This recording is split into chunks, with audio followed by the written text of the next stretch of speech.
السلام علیکم خواتین و حضرات، میں ہوں قمر عباس۔ وزیراعظم اسلامی جمہوریہ پاکستان عمران خان کے 26 دسمبر 2020 بروز ہفتہ کو چکوال کے دورہ کے موقع پر دو موضوعات ہر زبان زد عام ہیں۔ اگر ہم ان موضوعات کی طرف دیکھیں تو پہلا موضوع یہ ہے کہ وزیراعظم اسلامی جمہوریہ پاکستان کے دورہ چکوال کے موقع پر چکوال نے کیا کچھ کھویا اور کیا کچھ پایا۔ اس کے ساتھ ساتھ اگر ہم لوگ دیکھیں جو دوسرا موضوع اس وقت چکوال کے ہر سماجی ہر سیاسی جگہ پر بحث ہو رہی ہے، جس موضوع پر اگر ہم لوگ اس کی طرف دیکھیں تو وہ موضوع یہ ہے کہ وزیراعظم اسلامی جمہوریہ پاکستان کے عین دورہ چکوال سے ایک دن پہلے وزیراعظم اسلامی جمہوریہ پاکستان کی چیف آف آرمی سٹاف اور اس کے ساتھ ساتھ D G ISI lieutenant general Faiz Hamid اور اس کے ساتھ ساتھ اگر ہم لوگ دیکھیں تو جمعے کے روز 25 دسمبر 2020 کو وزیراعظم اسلامی جمہوریہ پاکستان اور چکوال کی سیاسی سماجی شخصیت اور پاکستان کے ایک نامور کالم نگار اور تجزیہ کار چوہدری ایاز امیر کے ساتھ ملاقات ہے۔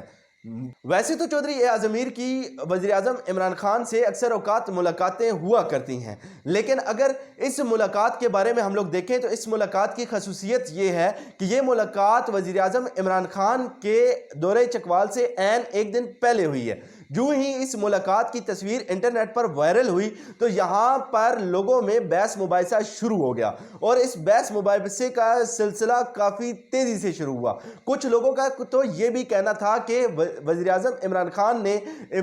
جناب چوہدری ایاز امیر صاحب کو بلا کے سینٹ الیکشن میں PTI کی طرف سے ان کو سینیٹر بنانے کی پیشکش تک کی۔ اس کے ساتھ اگر دیکھیں تو کچھ لوگوں کا یہ بھی کہنا تھا کہ وزیراعظم عمران خان کو چکوال کی لوکل PTI قیادت پر بھروسہ نہیں ہے، اس وجہ سے چکوال کے مسائل کو دیکھنے کے لیے انہوں نے چوہدری ایاز امیر صاحب سے ملاقات کی۔ لیکن اس کے ساتھ ساتھ کچھ اور مزید لوگوں کا یہ بھی کہنا تھا کہ جلد چوہدری ایاز امیر دوبارہ PTI میں شامل ہو جائیں گے۔ اگر ہم لوگ دیکھیں تو چوہدری ایاز امیر جو کہ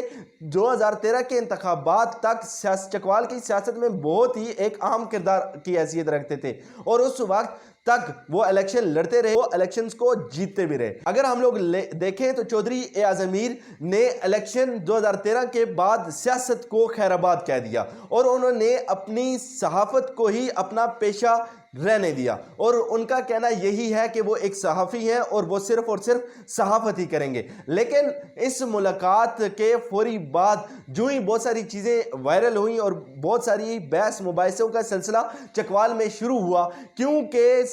ایاز امیر گروپ چکوال میں سرداران چکوال کے خلاف سب سے بڑا گروپ تصور کیا جاتا تھا۔ اس وجہ سے دو بحث مباحثوں کا آغاز ہوا، ایک یہ کہ کیا سردار غلام عباس کو دوبارہ PTI میں شامل کرا کے اور PTI کا سینیٹر بنوایا جائے گا، اور دوسری جو بات تھی وہ یہ تھی کہ عمران خان کے ساتھ چوہدری ایاز امیر کی ملاقات یہ اس چیز کی طرف اشارہ تھی کہ آنے والے سینٹ انتخابات میں چکوال سے چوہدری ایاز امیر کو PTI کی طرف سے سینیٹر بنوایا جائے گا۔ لیکن اس تمام بحث مباحثے میں چوہدری ایاز امیر نے 26 دسمبر 2020 کو اپنے ایک کالم میں اس تمام ملاقات کی رودات بیان کی۔ انہوں نے اپنے کالم میں اس چیز کا تذکرہ کیا کہ ان کی ملاقات ایک تو جناب ڈاکٹر شہباز گل صاحب کے کہنے پر ہوئی۔ اس سے ثابت یہ ہوتا ہے کہ وزیراعظم عمران خان کی ایما پر یہ ملاقات ہوئی، اور اس ملاقات میں کیا کچھ ڈسکس ہوا اور کیا ایاز امیر صاحب کو سینیٹر کی پیشکش ہوئی یا نہیں ہوئی، اس کے بارے میں بھی انہوں نے اپنے کالم میں واضح لکھا۔ انہوں نے لکھا کہ ایک تو اب ان کو سیاست میں کچھ خاص دلچسپی نہیں، انہوں نے یہ بھی لکھا کہ چکوال کے کچھ خاص معاملات پر بحث نہیں ہوئی، لیکن انہوں نے سب سے پہلا معاملہ جو وزیراعظم عمران خان کے ساتھ اٹھایا اس میں یہ تھا کہ سیمنٹ فیکٹریاں اپنی پیداوار سے زیادہ سیمنٹ بناتی ہیں اور ان کے اوپر کچھ خاص نوٹس وزیراعظم لیں، اور ان سیمنٹ فیکٹریوں کی وجہ سے چکوال کا جو حسن ہے وہ خراب ہو رہا ہے۔ دوسرا ٹاپک جو چوہدری ایاز امیر نے اپنے کالم میں ذکر کیا ہے وہ یہ ہے کہ جو پلاسٹک کے جو شاپر ہیں ان کی پیداوار پر پابندی لگائی جائے، اور اس ملاقات